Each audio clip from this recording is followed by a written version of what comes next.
அனைவருக்கும் வணக்கம். உங்கள் ஜாதகத்தில் வக்ரம் அப்படின்னு நீங்கள் கேள்விப்பட்டிருப்பீங்க. வக்ரம் பார்த்திங்கன்னா சூரியனுக்கும் சந்திரனுக்கும் கிடையாது. அதே போல் மற்ற கிரகங்களுக்கு உண்டு. ராகு கேது நேச்சராகவே வக்ரம் பெற்ற கிரகங்கள். அதோட செயல்பாடு ரிவர்ஸில் தான் இருக்கும். அப்போ ஒரு ஜாதகத்தில் உங்கள் ஜாதகத்தை எடுத்துங்க. அந்த ஜாதகத்தில் செவ்வாய் வா அப்படின்னு போட்டிருக்கான்னு பாருங்கள். வக்ரம் அப்படின்னு போட்டிருக்கோம். அப்போ ஒரு ஜாதகத்தில் செவ்வாய் வக்கரமாக இருந்தால் என்ன நடக்கும் அப்படின்னா, அவங்களுக்கு அந்த காரகத்துவம் எங்கே இருக்கோ அதன் மேலே பிடிவாதம் ரொம்ப ஜாஸ்தியாக இருக்கும். இப்போ ஒரு லேண்டை போய் பார்க்க போகிறாங்க. அந்த லேண்டு எப்படி இருந்தாலும் இவங்களுக்கு பிடிச்சிருச்சுன்னா அதை வாங்கியே தீருவேன் அப்படிங்கிற மனநிலைக்கு வந்துடுவாங்க.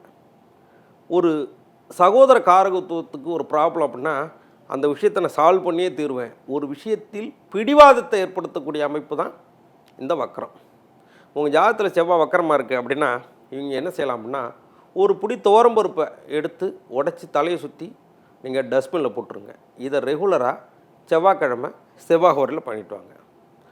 புதன் உங்கள் ஜாதகத்தில் வக்கரமாக இருக்குன்னா டாக்குமெண்ட் விஷயத்துலையோ எழுத்துலேயோ ஒரு அறிவு சார்ந்த விஷயத்துலையோ உங்களை பீட் பண்ண முடியவே முடியாது. வித்தியாசமாக யோசிக்கக்கூடிய தன்மை பார்த்திங்கன்னா இந்த புதன் வக்கரமாக இருக்கவங்களுக்கு நடக்கும். அதே போல் ரிஜிஸ்ட்ரேஷன் டாக்குமெண்டேஷன் இதில் சார்ந்த விஷயத்தில் ஒரு சின்ன ஒரு ட்ராபேக்கை கொடுத்து ஒரு சக்ஸஸை கொடுக்கும். அந்த விஷயத்தின் காரகத்துவத்தின் மேலே இவங்களுக்கு பயங்கர ஈடுபாடு இருக்கும். அதை முடித்தே தீர்வுங்கிற பிடிவாத தன்மையில் இருப்பாங்க. உங்கள் ஜாதகத்தில் புதன் வக்கரமாக இருக்குது அப்படின்னு வச்சுங்களேன், நீங்கள் ப்ரெஸ்ஸிங் டைப் பண்ணி யூஸ் பண்ணுங்கள். எழுதுகிற பேனா அறிவு புதன். அப்போ ஒரு கிரகம் வக்கரமாக இருக்குது அப்படின்னா அதை நம்ம ஆக்டிவேட் பண்ணணும். அப்போ ப்ரெஸ்ஸிங் டைப்பு பெண்ணை நீங்கள் பயன்படுத்தும் போது புதன் வக்கரமாக இருக்கக்கூடிய தோஷங்கள் பரிபூர்ணமாக நீங்கிடும். உங்கள் ஜாதகத்தில் குரு வக்கரமாக இருக்குது அப்படின்னா கோவில் வழிபாட்டுக்கு போகும்போது நீங்கள் டைரெக்டாக கோவில் உள்ளே போகாமல் நேராக போங்க, பிள்ளையார்கிட்ட போங்க, திரும்பி வெளியே வந்துட்டு திரும்ப உள்ளே போங்க. இது ரொம்ப சிறப்பு. ஏன்னா வக்கரம் அப்படின்னாலே ரிவர்ஸ் அப்படிங்கிறது அர்த்தம். அப்போ உள்ளே போயிட்டு திரும்ப வந்துட்டு திரும்ப உள்ளே போகிறது இந்த வக்கரத்தை சரி பண்ணக்கூடிய அமைப்பு ஏற்படும். உங்கள் ஜாதகத்தில் சுக்கிரன் வக்கரமாக இருக்குன்னு வச்சுங்களேன், உங்கள் மனைவி பிடிவாதக்காரங்களாக இருப்பாங்க. அதே போல் உங்களுக்கும் வண்டி வாகனங்கள் ஆடைகள் மீது பயங்கரமான பிடிவாதமான ஒரு ஆர்வமும் அது மேலே ஈர்ப்பும் உங்களுக்கு ஜாஸ்தியாக இருக்கும்.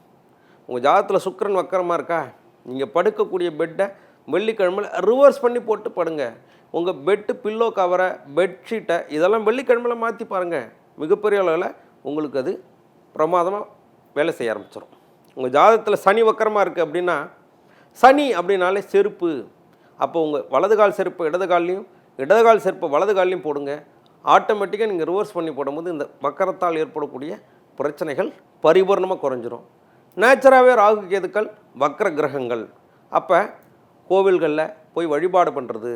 அதே போல் டோட்டலாகவே உங்கள் ஜாதகத்தில் நிறைய வக்கர கிரகங்கள் இருந்தால் கோவில் வழிபாடாக பார்த்திங்கன்னா நீங்கள் திருவக்கரையில் இருக்கக்கூடிய வக்கரகாளியம்மன் வழிபாடு செய்கிறது ரொம்ப சிறப்பு. இது ரொம்ப தூரத்தில் இருக்குங்கிறவங்க பிரதோஷ காலங்களில் ரிவர்ஸில் நீங்கள் பிரதட்சணம் வர்றது ரொம்ப சிறப்பு.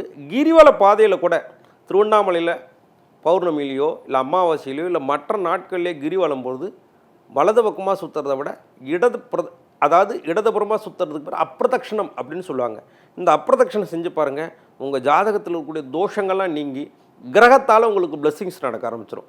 இதெல்லாம் கிரகத்தோட காரகம் என்ன இருக்கோ அந்த கிரக காரகத்துவத்தை நாம் அதன் வழியில் போய் நாம் இயக்கும்போது ஆட்டோமேட்டிக்காக உங்களை தேடி வெற்றிகள் வந்து கொண்டே இருக்கும். நன்றி, வணக்கம்.